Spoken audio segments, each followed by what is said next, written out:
Le QR code a été inventé en 1994 par Denso Wave, possédé par Toyota, et a été vraiment répandu dans les pays asiatiques dans les 10-15 dernières années. On voit aujourd'hui que toute la culture en fait du QR code a vraiment été générée par le Japon, la Chine, où le QR code est utilisé partout, absolument partout.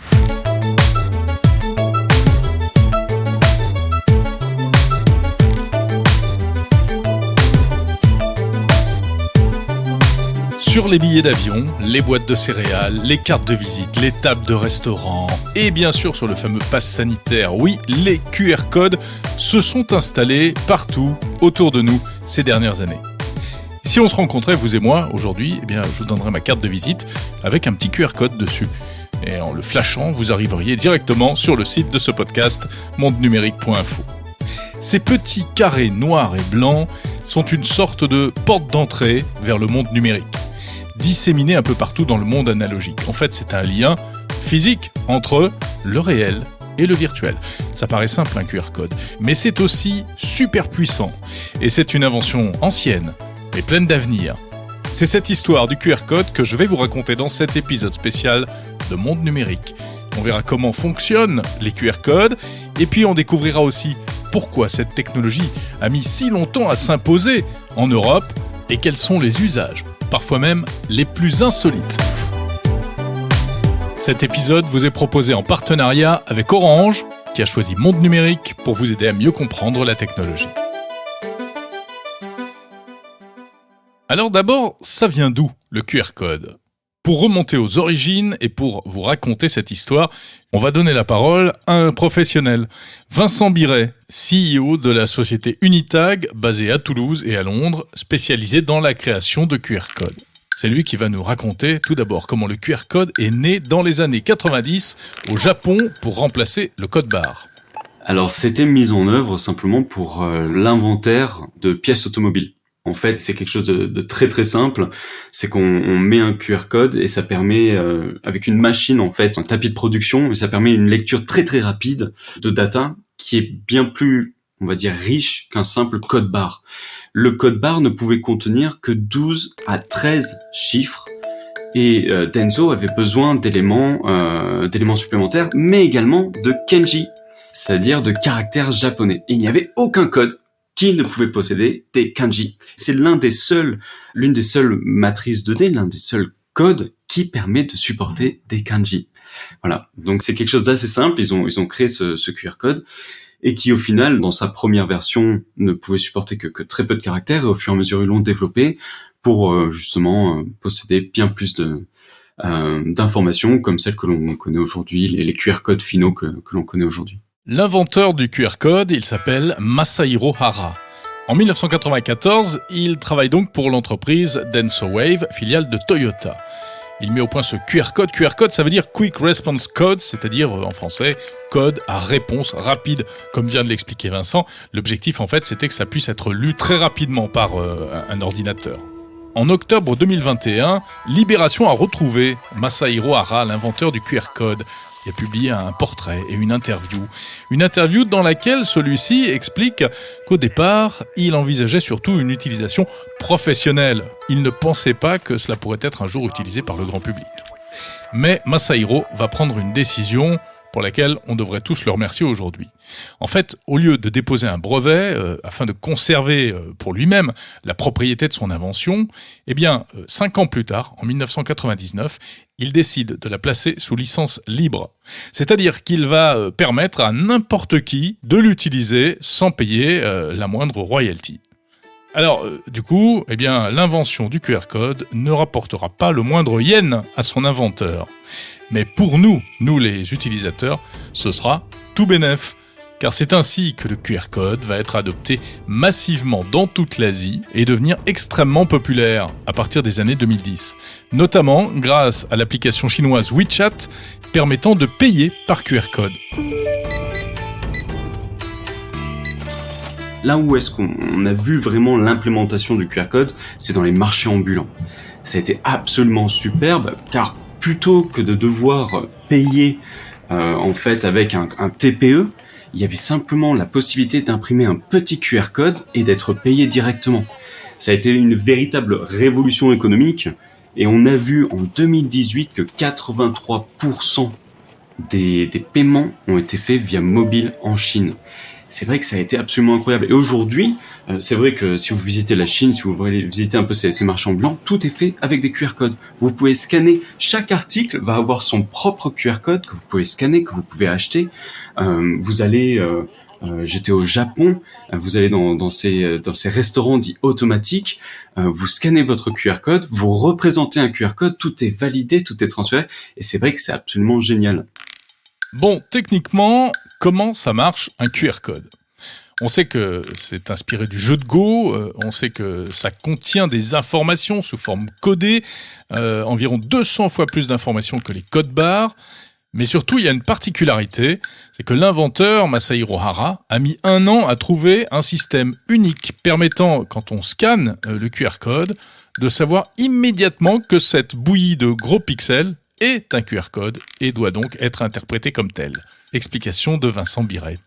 Alors c'est très intéressant. C'est vrai que lorsqu'on regarde un QR code, visuellement parlant, on reconnaît que c'est un QR code. Pourquoi ? Vous avez déjà vu un QR code ? On a tous déjà vu. Il y a quelque chose qui saute aux yeux immédiatement. Ce sont les 3 yeux. Ces 3 yeux qui sont un en haut à gauche, en bas à droite et un en haut à droite. Ce qui se passe lorsqu'un téléphone, je parle d'un téléphone, mais on va parler d'un ordinateur qui a la possibilité de décoder une image, très très simple, va reconnaître en fait l'emplacement de ses yeux et va dire « Ah, il y a une image, je vais essayer d'extraire quelque chose de ce qui semble être un QR code. » Dans la première ligne que vous avez en haut à gauche, qui est adjacente à l'œil, en haut à gauche, ça va vous donner la correction de votre QR code. La correction, c'est quelque chose d'intéressant. Et ça, c'est vraiment fascinant, je trouve, avec les QR codes, c'est qu'il y avait quelque chose d'imaginé dès la base de la conception du QR code, c'était de pouvoir corriger la donnée intégrée dans ce QR code si jamais l'étiquette était endommagée. Et c'est vrai que c'est absolument phénoménal. Donc, la première ligne, on reprend, c'est la correction du QR code. C'est pour vous dire quelle va être la complexité du QR code et quel est le pourcentage de données que l'on peut avoir manquantes par-ci et par-là et que l'on peut recomposer via les modules. Les modules, ce sont ces petits carrés, justement, noirs et blancs que vous voyez. Donc, l'ordinateur comprend plusieurs choses. Comprend les yeux. Donc là, c'est quelle est l'orientation du QR code, donc comment décoder, en fait, ces modules. Comprend la correction pour savoir comment assembler ces modules ensemble. Et ensuite va simplement décoder cette matrice qui est en fait un tableau à 2 dimensions de carrés noirs et blancs, va venir l'interpréter via un algorithme et va venir en extraire la data. Cette data, elle peut être très très riche, ça peut être une URL, ça peut être une vCard, ça peut être beaucoup de choses, un événement du calendrier, une position géographique en longitude et latitude.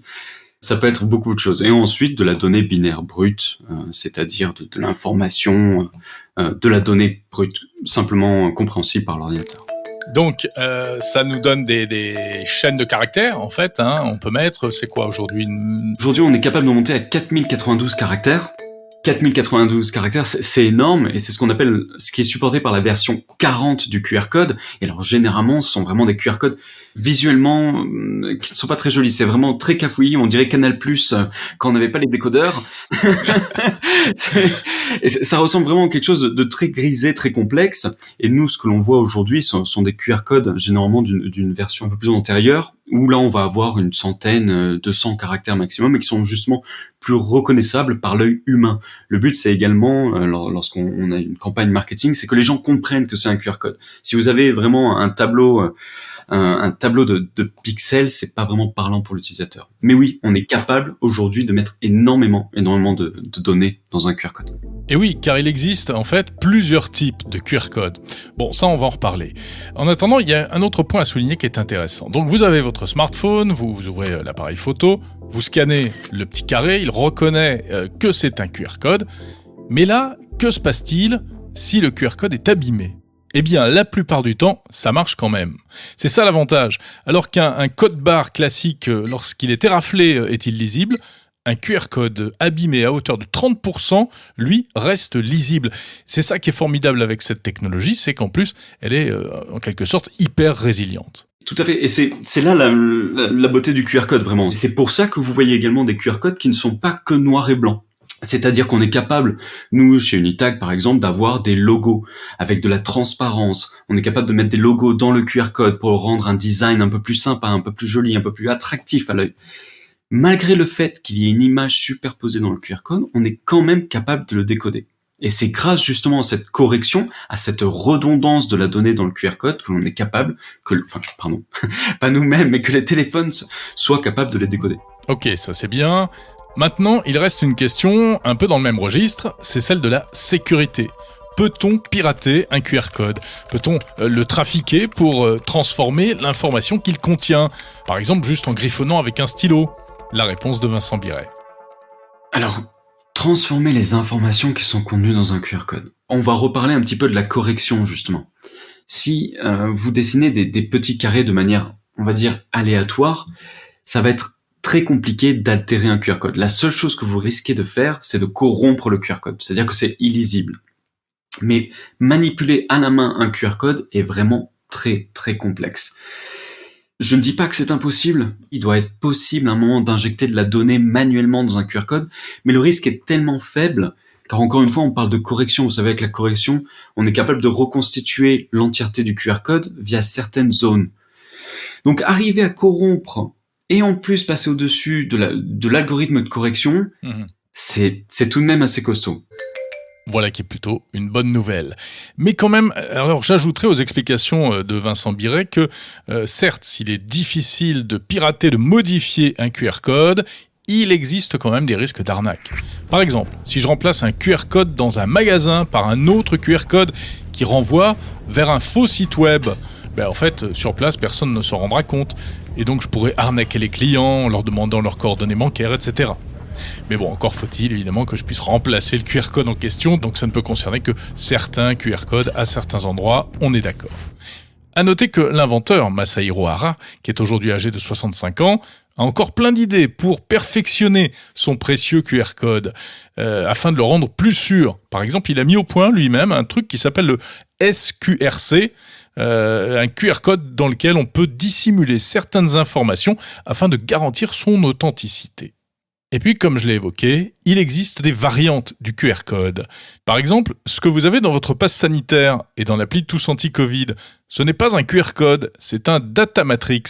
C'est une variante considérée comme plus sûre et qui répond, dans le cas présent, au standard 2D-Doc utilisé par l'Agence nationale des titres sécurisés. Alors, le data matrix, c'est simplement un tout petit peu comme le QR code, mais également différent.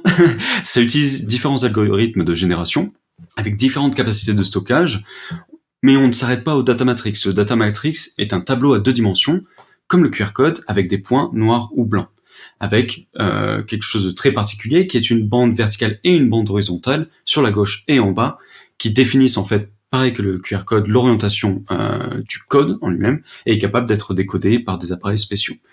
On a également le Aztec qui est très très ressemblant au QR code, mais qui lui, à l'opposé du QR code qui a trois yeux, le Aztec a un œil central. Voilà. Donc vous avez différents types de codes, mais encore une fois, le QR code, vu que son adoption a été massive, ça s'est fait naturellement. Il y a eu un vainqueur parmi tous les types de codes qui ont été créés. Le QR code a vaincu, car il est le meilleur, on l'a compris. Il a plein d'avantages, mais quelques petites faiblesses quand même. Et puis surtout, la plus grosse faiblesse, comme d'habitude, c'est nous. C'est l'être humain. Il faut rappeler qu'il faut protéger ces QR codes. Il ne faut pas les divulguer. Par exemple, ne postez jamais sur les réseaux sociaux vos billets de spectacle ou même votre passe sanitaire, parce que n'importe qui peut le copier et l'utiliser à votre place. Alors attention, parce que même si vous mettez le doigt dessus, s'il n'est que partiellement masqué, il restera lisible, puisque comme on l'a dit, le QR code est extrêmement robuste. Et c'est arrivé, ce genre de choses. En 2021, en pleine crise sanitaire, le code d'Emmanuel Macron avait fuité sur les réseaux sociaux et ça avait fait à l'époque un véritable scandale. Inventé en 1994, le QR code aura donc mis plus de 20 ans avant d'être vraiment utilisé en Europe. Pendant des années, pourtant, des sociétés spécialisées ont tenté de le développer, mais la mayonnaise n'a pas pris. En 2009, Jacques Attali avait sorti un livre coécrit avec une trentaine d'auteurs, coédité par Orange, qui contenait à chaque page des QR codes pour accéder à des contenus en ligne. Un hyperlivre. Mais ça n'a pas été un franc succès. On a vu fleurir aussi quelques QR codes sur des affiches publicitaires, dans des abribus, dans quelques journaux aussi, mais l'usage est resté largement confidentiel, tandis qu'au même moment, en Asie, ça cartonnait. Alors c'est vrai, ça n'a pas décollé. Pendant des années, c'était réservé justement à cette utilisation dans les pays asiatiques. C'était vraiment quelque chose qui était isolé quasiment, ça fait partie de leur culture, cette ultra-connectivité, ce réflexe de sortir son téléphone. Et je pense que dans les pays occidentaux, alors en étant français également, on aime par exemple notre papier. On aime notre journal, on aime justement dans les restaurants avoir notre menu en main. Soudainement, c'est venu parce malheureusement, on a eu le Covid. Mais c'est vrai que les gens se sont rendus compte, en fait, qu'on pouvait faire pas mal de choses avec ça. Donc pendant des années, ça patine, l'usage du QR code, et puis tout d'un coup, paf, ça décolle. Alors que s'est-il passé ? Pourquoi cette révélation tardive ? Bien sûr, la crise Covid est passée par là, mais pas seulement. Il y a une deuxième phase, pour moi, vraiment, que je pense absolument critique dans l'adoption du QR code, c'est qu'il y a un facteur, c'est que Apple et Google, les créateurs d'Android, ont adopté la reconnaissance du QR code nativement dans leur appareil photo. Et voilà, c'est ça le déclic. Parce que avant, pour décoder un QR code avec son smartphone, il fallait télécharger une application. Mais depuis iOS 11 en 2017 et Android 8.0 en 2018, plus besoin d'application, la fonction est intégrée dans l'appareil photo. Dire à un utilisateur, alors, écoutez, vous allez aller sur le Apple Store, le Google Play Store, vous allez télécharger une application, n'oubliez pas de vous inscrire, et ensuite scanner un QR. C'est vrai qu'on perd 90% des utilisateurs. Mais aujourd'hui, on sort son téléphone, on scanne un QR code simplement en ouvrant un appareil photo. C'est la simplicité d'accès à cette magnifique technologie a fait que c'est répandu aujourd'hui très très très fortement.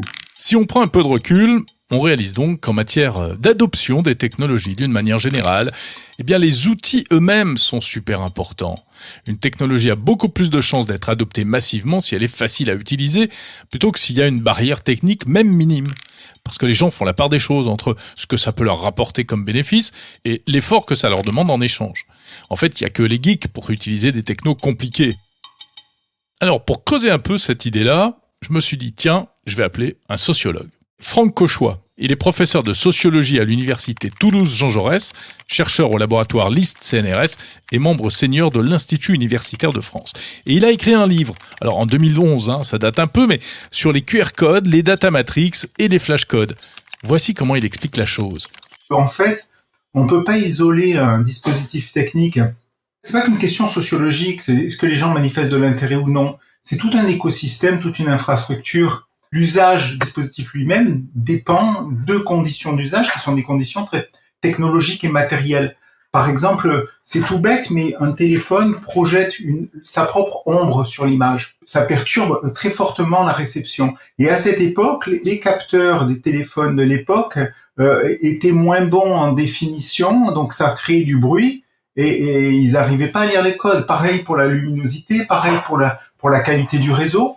Et donc, l'une des conclusions, c'était qu'en fait, on dit toujours, beaucoup de sociologues classiques ont tendance à penser qu'il y a des dispositifs techniques qui sont rationnels et qu'ils vont rencontrer des résistances sociales.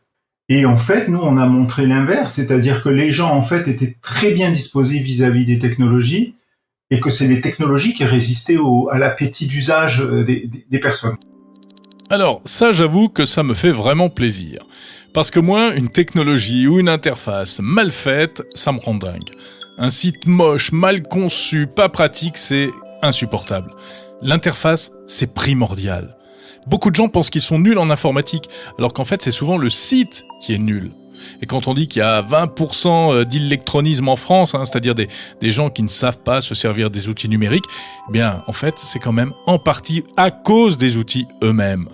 On n'est plus à l'époque des pionniers où les utilisateurs d'ordinateurs étaient prêts à passer des journées entières pour arriver à brancher une imprimante sur un ordinateur. Je sais de quoi je parle, je l'ai vécu. Par exemple, les sites de l'administration. Il faut bien avouer qu'ils sont pas très bien fichus, parce qu'ils sont faits pour l'administration, pour coller à son fonctionnement interne et pas en réfléchissant au parcours client, à l'expérience utilisateur. Alors bon, il y en a quand même quelques-uns qui sont pas mal faits, comme par exemple celui des impôts, celui de l'URSSAF, et puis globalement ça s'améliore. Mais bon, on peut encore faire mieux. C'est l'une des raisons pour lesquelles, à mon avis, le métavers pourrait être intéressant. Parce que le métavers, ce sera d'abord une interface en 3D immersive. Et on peut espérer que ce sera beaucoup plus accessible à des gens qui n'ont aucune notion d'informatique. Et l'interface, si on veut qu'une technologie ne reste pas l'apanage des spécialistes, c'est vraiment le plus important. C'est une chose qu'évidemment Steve Jobs avait comprise avant tout le monde. Mais bon, là on s'éloigne un petit peu du sujet du QR code. Alors revenons au QR code précisément. Ça a un gros avantage aussi, ça ne coûte pas cher. C'est une technologie qui ne coûte rien en fait, enfin, à la mise en œuvre. C'est-à-dire, du point de vue de celui qui crée un QR code, ça peut se faire gratuitement. Il y a des tas de sites internet où on peut générer un QR code. Donc, c'est une technologie qui vise à communiquer des informations. Souvent, on le fait de manière additionnelle, c'est-à-dire sur un emballage, sur une campagne publicitaire, sur un flyer, sur un tract. On rajoute un QR code. Donc, en fait, on a l'impression que c'est une technologie très répandue et très utilisée. En même temps, selon Franck Cauchois, il y a quelque chose d'assez trompeur. C'est que l'omniprésence des QR codes autour de nous ne veut pas dire qu'on les utilise tant que ça. Il y a une sorte de paradoxe, c'est-à-dire c'est une technologie dont on peut dire qu'elle a réussi puisqu'on la voit partout, mais c'est un leurre parce que les lecteurs de QR code, en fait, sont pas si fréquents que ça. Et moi, je pense que j'ai fait plusieurs enquêtes et j'ai jamais eu la chance de voir quelqu'un lire un QR code. Et selon Franck Cauchois, il y a une explication à cela. C'est le côté mystérieux du QR code. C'est pour ça que dans son livre, sorti en 2011 sur les QR codes, il parlait de curiositif. Un dispositif qui repose sur la curiosité. Parce que, vous voyez, un QR code, en fait, la grosse différence par rapport aux informations ordinaires, c'est que c'est un dispositif qui en lui-même ne dit strictement rien. L'inscription elle-même. Donc, en fait, ça demande une forme d'appétit, c'est-à-dire aller vouloir une sorte de prédisposition à la curiosité, quelque part. Et c'est ça qui est très ambigu dans le curiositif, c'est-à-dire que quelque part, ça fait l'hypothèse que les gens sont curieux, mais s'ils ne le sont pas, ça leur permet de l'être. Ça se présente comme un petit rébus, comme une énigme, quelque chose à décoder.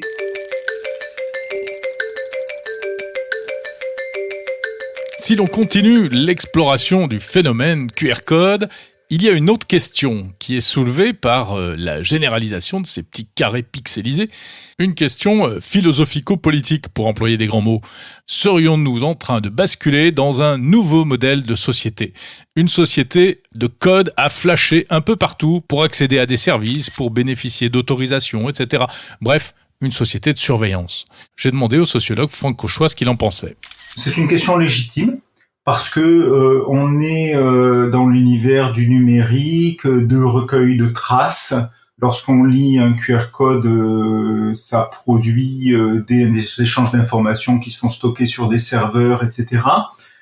Et donc, finalement, si les personnes ont cette crainte, quelque part, c'est salutaire. Ça permet de faire émerger la question. C'est pas évident, d'ailleurs, parce qu'on va se dire, je lis et j'ai l'information. Et il y a rien de moi-même qui n'est communiqué. En fait, c'est plus compliqué que ça. Donc, si les gens ont peut-être l'idée que y ait ce genre d'enjeu, c'est quelque chose qui mérite l'attention. Après, dans la pratique, c'est plus compliqué et pour l'instant moins dangereux que ça. J'ai fait une autre enquête en fait en association avec à l'époque c'est une petite start-up qui avait monté des services pour les QR codes et j'ai eu la chance d'avoir accès aux logs, c'est-à-dire aux traces qui sont recueillies lors des échanges de QR codes. Peu de personnes ont accès à ce genre d'informations et donc c'est assez intéressant de voir l'autre côté du miroir, si vous voulez, l'autre côté de la machine. On s'est aperçu que ces usages sont relativement limités et très coûteux en fait. On recueille par exemple des informations sur le téléphone. On sait quel est son système d'exploitation.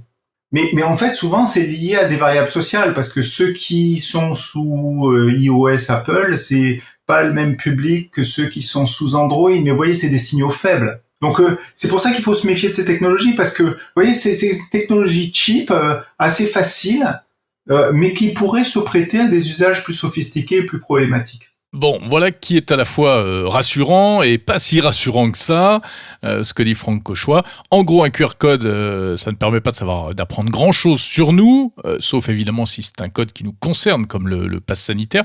Mais en revanche, l'usage des technologies produit des signaux faibles qui peuvent dire certaines choses sur notre milieu social, notre pouvoir d'achat, en fonction, par exemple, du smartphone qu'on utilise ou de l'endroit d'où on se connecte grâce à la géolocalisation. On se consolera en disant que tout cela reste au moins anonyme.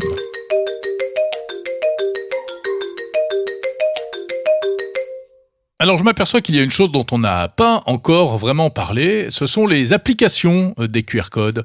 Au fond, à quoi ça peut servir un QR code ? Bon, à envoyer une URL, une adresse de site web, on l'a dit, mais il n'y a pas que ça. Il existe plein d'autres applications de cette petite technologie. Est-ce qu'on va avoir des QR codes absolument partout ? Pour en parler, on retrouve Vincent Biret, le CEO d'Unitag. Je pense qu'il y a des usages qui vont disparaître. Je pense que dans les restaurants, on va retrouver des menus. Je trouve ça très agréable également de ne pas avoir à regarder sur un petit téléphone qu'est-ce que je vais pouvoir commander. Il y a des usages qui vont disparaître et il y a des usages qui vont être créés. Essentiellement, je pense au niveau du paiement et au niveau des emballages.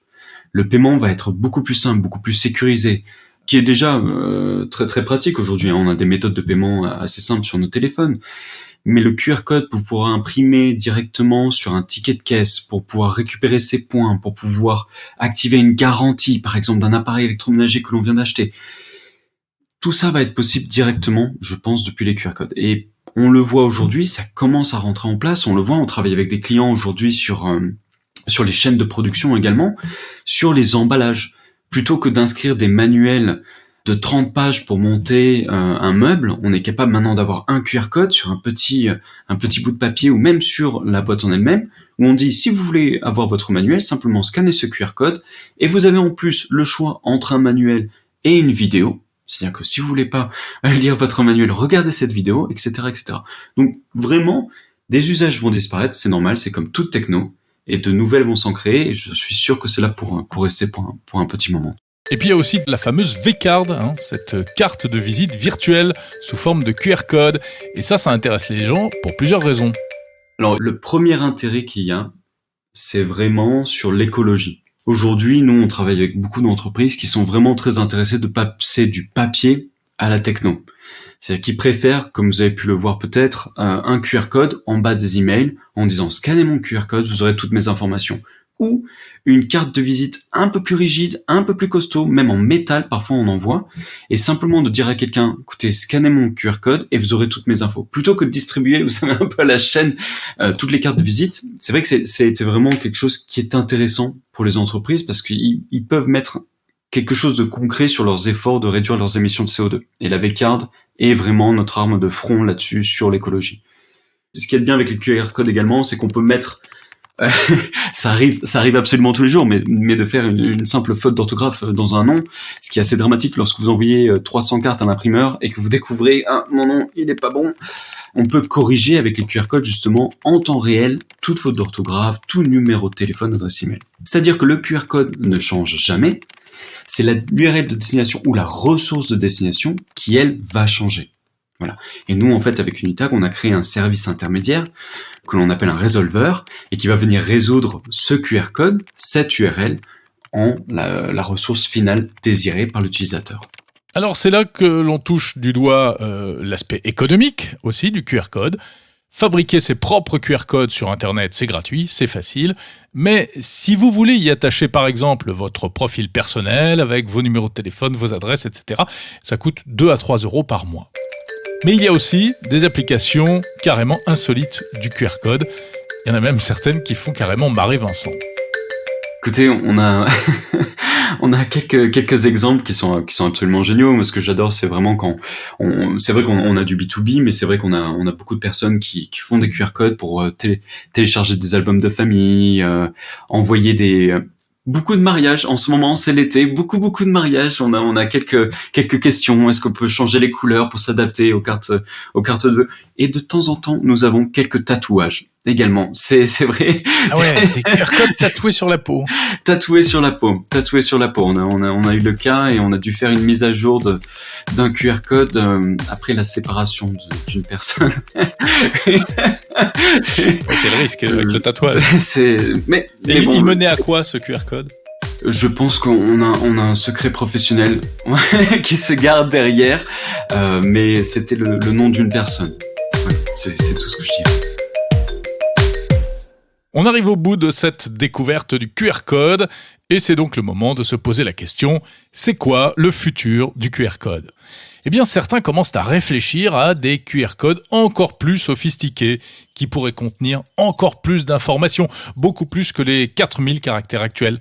Ça permettrait par exemple de stocker des images, comme des dossiers médicaux avec des électrocardiogrammes, des radios, etc., ce qui pourrait potentiellement sauver des vies en cas d'urgence.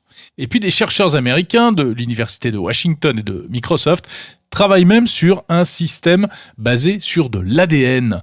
Ce serait encore plus sécurisé car invisible à l'œil nu et encore plus fiable. Mais pour les professionnels comme Vincent Biret, le QR code actuel est déjà génial. Il permet de faire plein de trucs et même des choses auxquelles on n'a pas encore pensé. Je pense que pour le moment, on n'a pas besoin de le faire évoluer. Le QR code est une très très très belle technologie. Il a été pensé de manière superbe, vraiment, avec la possibilité d'avoir tellement d'informations de base. Avant d'arriver, si vous voulez, à la limite technologique du QR code, on en est loin. Car au final, le QR code en lui-même est une superbe porte physique vers un monde digital, et c'est plus ce que l'on fait après le QR code qui va compter. C'est-à-dire justement comme nous, ce que l'on fait par exemple avec notre résolveur qui va venir transpiler cette URL courte, en URL longue avec cette URL de destination, c'est ce qui est intéressant. Voilà, c'est l'accès pour les utilisateurs à ces ressources externes. Je pense que il y a énormément encore de boulot à faire avant d'arriver à la limite de ce que peut faire le QR code. Et c'est ce qui est excitant aujourd'hui. C'est vraiment, aujourd'hui, on voit même des QR codes qui peuvent avoir de la réalité augmentée. C'est-à-dire qu'on est capable de superposer des marqueurs de réalité augmentée en plus de QR codes. On est capable de faire des choses absolument géniales. Et j'adore voir, en fait, tous les jours ce qu'on peut faire. Il y a encore quelques années, on parlait très très peu de paiements dans les pays occidentaux avec des QR codes. Et aujourd'hui, on a des boîtes comme Sunday aux États-Unis, qui a été fondée à Atlanta, qui vraiment utilise le paiement partout. Et ce n'est vraiment que le début. Donc c'est excitant et il me tarde de voir où on en sera dans 5 ans.